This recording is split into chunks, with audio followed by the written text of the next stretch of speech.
So going back to some of your points there around managing cyber risk and what should I be investing in, what advice could these CEOs take from you right now? I think that is interesting because CEOs are the ones that are stepping up for this.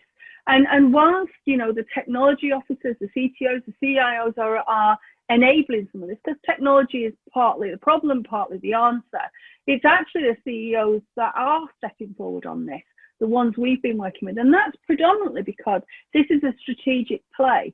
We're not going to be able to mitigate all the risks. So then it's a question of choices.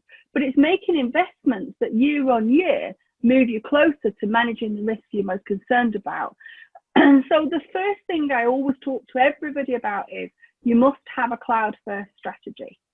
And why is that? Because I'm a cloud service provider myself, but that's something that we've implemented for the UK government in 2009, and obviously is a global piece now.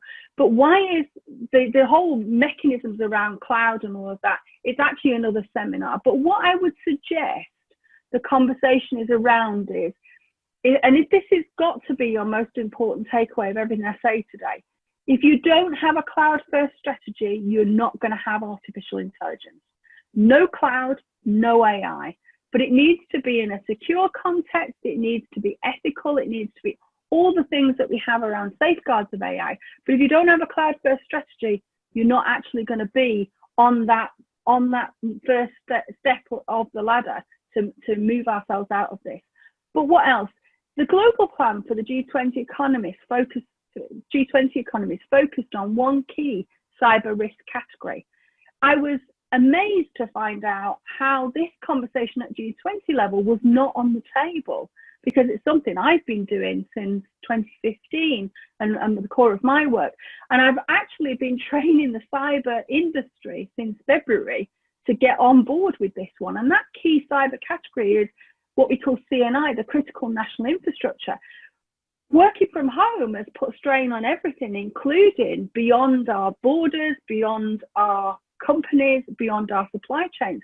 But do you know what sort of pressure you're under for the electricity you need to generate, any other raw materials, the whole, how fragile is your supply chain?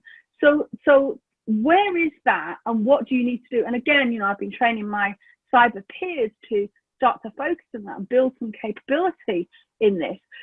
So it is another webinar, but what I would say is this matters to you because however under pressure your supply chain has been, however under pressure your working from home has been, trying to mix the estate in order to service the clients you normally serve, have you updated your contingency and resilience plans?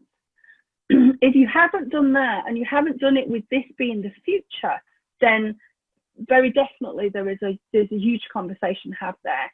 And I think then that leads me directly into the sort of numbers around this. For the pandemic, the World Economic Forum research on all of this across 141 countries was the numbers around this and what is happening across the world before we had this problem were horrendous.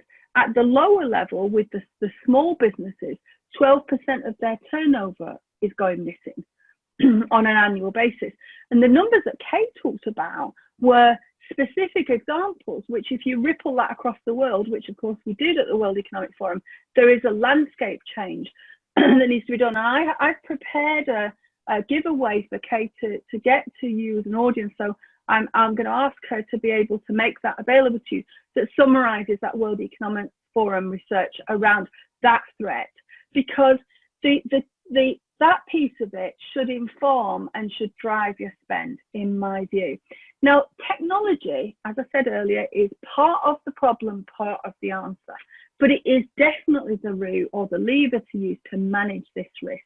So I'm one of the 6 UK data protection practitioners of excellence, recognised by the UK's Information Commissioner in 2020 for this new work, this new cyber work, because we've leveraged the preparations we've done as a company in Europe And so have many other organizations. And in fact, we now have whole nations, Japan being one of them, and California more recently, who've actually bound in the regulation around the way this operates in an attempt to corral it. But essentially, what is making the biggest difference across the world is taking a reg tech approach, regulationary technology approach to that cyber strategy, because the regulators are largely unsighted on this, and we can't rely on them, but we can inform them, we can collaborate with them. And that is perhaps the newest area of my work, but something that is making a huge difference in terms of mitigating the cyber risks, understanding the scenarios we need to go with, but more to the point, mobilizing your organization and mobilizing your supply chains